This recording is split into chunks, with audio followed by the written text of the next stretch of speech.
One of the easiest ways to learn how to read wiring diagrams is to find a wiring diagram, make a copy of it, or find the PDF online, make a copy of it, print 1 or 2 copies out, or 1,000,000 copies out, whatever. And the first thing I like doing, I like drawing. And you draw on it where the load is. This is line 2. Line 2. So let's just draw. Where's line 2 go? Goes there. Comes over this way. Goes there. Goes through these switches. I'm going to hold off on that one. It comes through here. It's always present here. There's a switch. When that switch is activated, line 2 is there. That's where line 2 goes to. The switch is activated, it comes over there. There is no load yet. Line 2, in my opinion, ends where the load is. Sort of. Assuming everything's alright. There are other weird situations. You get what I'm saying. So, that's line 2.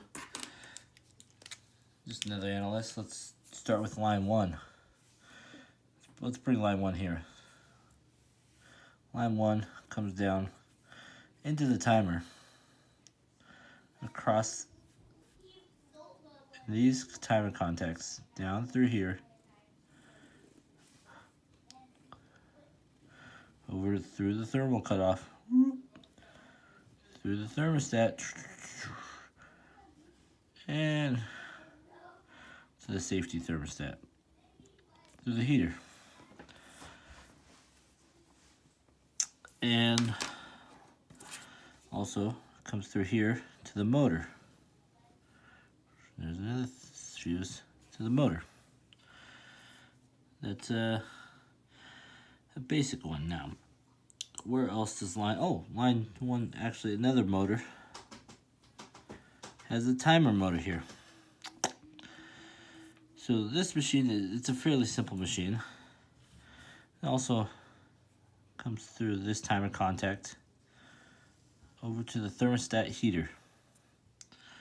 This is the little tiny heater that's on the operated thermostat right there, which is the one on the blower housing. That's a industry standard. Operated thermostat is the blower housing. Safety thermostat, or just thermal cutoff, so high limit thermostat, is on the heater can. I might need that blue a little bit. The other one, because we're not in the UK, we're in the United States, we have neutral also. Because it's a 120/240 machine. You have neutral here, which sometimes can be ground. You notice this?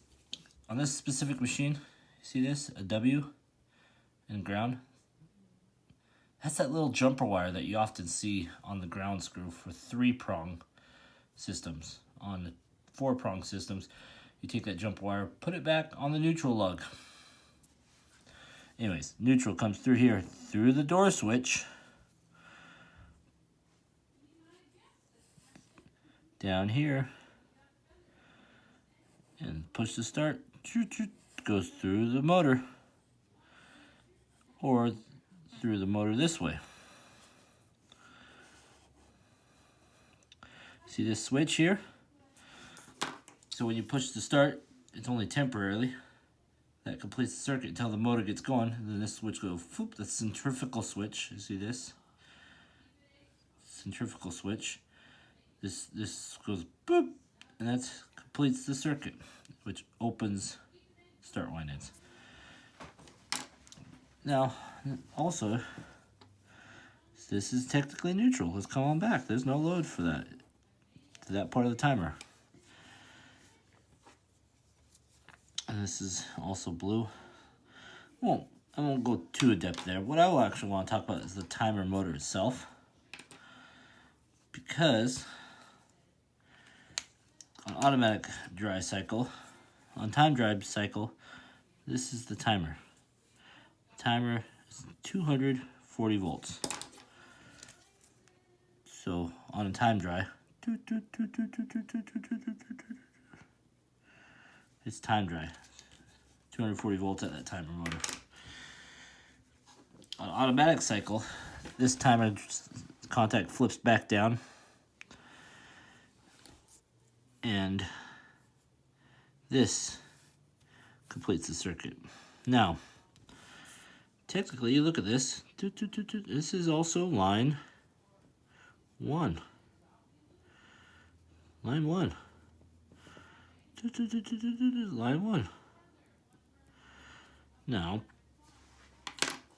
what happens, because it's all line 1, that's when the operating thermostat's closed. The operating thermostat, when it opens up, it opens, all of a sudden, this temporarily becomes line 2. Temporarily. Not really.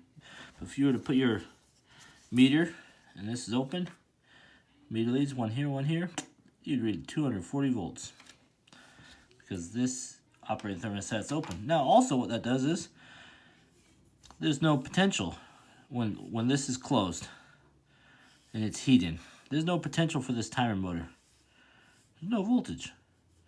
When this opens up, boop, boop, boop, boop, boop, you have a voltage drop over here.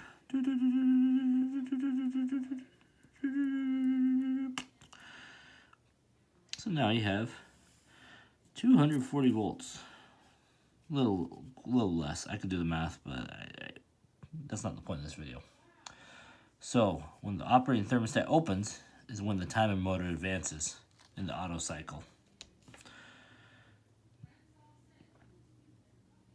What was it? Oh, yeah.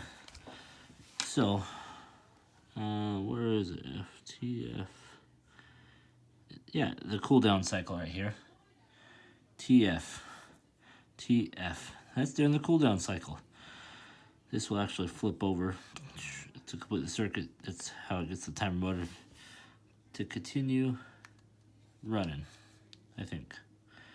It says either or, but not both.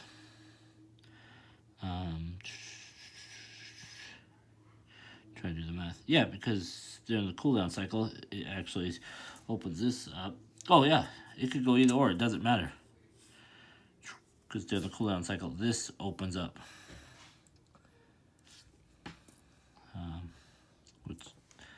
So that's how it gets powered. A couple things I didn't, I can go in a little bit more depth. I also mentioned neutral. This is neutral, your drum lamp. 2-door switch. Normally open, normally closed.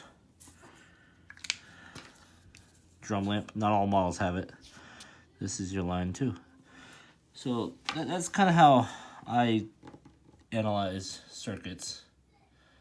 Let's just start drawing on them and see what happens.